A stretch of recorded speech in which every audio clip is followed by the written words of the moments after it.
What's up guys? Welcome again to our new vlog, and for today's video, as you can see ng laba ko do kay of course substitute sa atong mother na nahubagan og fast luck tungod kay iyahang pango na yayay na injured. So for today's video no, as you can see daghan kong gilabham na nako sa part nakahunong nako. Ako na lang nagway siyang i-vlog no, kay abing nagwag nilang gahayahay kapahayahay ko since naka-leave ko. No, it's not true. Yeah, as you can see, nang laba ko there, no? So, for today's videoability, gikan ako anag-atang ni Inday sa eskwelahan. So, ang klase ni Inday is morning. And after ato, nang laba ko. Pero before ko ato eskwelahan, no, of course, nang labas ako sa mga puti o decolor. Then, pagbalik na ako, nang laban na po ko sa shorts and pants. So, na-flash si mother. Dapat yung bata darang kamo nga nagsinamok-samok, no? No, kabalo rin. Wala ko kasabot aning video, honey. If tamang maniyahang gibuhat diri or samok-samok or basa-basa or nagdula-dula rin siya. But anyway, wala siya nag-study. Kaya gikan lagi siya sa eskwelahan. Pero nagsamok-samok na siya na ako.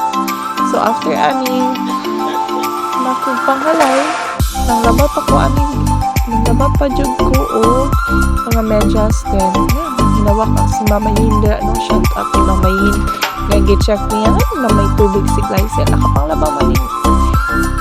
Parang wala may tubig sa mua. So, anyway, after nag-train ako sa Inday o start upang huga since she is already 4 years old and turning 5.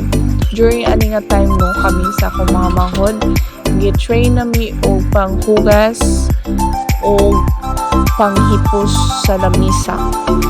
During aning mga edad na mga 4 years old. So, moro po to the same thing kang Inday. Ako na po siyang i-train during young age niya o panghugas. But after ani dula na po siya, then na siya few minutes nga mag-cellphone, then tuon na po. But yeah, mura kong si The Flash. Okay na, pala sige. Hala, kikapoy ang person ko. Ang silina for 3 days nga walay pang laba. Amazing. 4 days din ni kinanaday si Papa. So, Friday, I think Saturday until Monday, since Monday man ni siyang video. So, manot na ni siyang apart ka nag-train ko ni Inday upang hugas. Ako itig sabon, of course. Pero giunhan ko niya dalag panabon, naglalis kami kung pizza dyan manabon. So, nakasabot rin po siya nga ningon ko, ako sa'y panabon para makaton ka kung sa ilang taon ni mo, unsaon paghugas ni Mama. Tumoto siya ni Banlaw, gi-make sure po na ko nga wala rin sabon, unsaon niya paghugas na proper way. So, first na mong gihugasan ana is, of course, mga baso, kutsara, then plato. Then, ikalaulahi jud ang kaldero. Daghan pa ming gaistoryahan dira, kumusta ang iyang klase, how was her experience sa first day of school. Daghan siyang chika diri. But, yeah, good girl. See? Nana, so busy.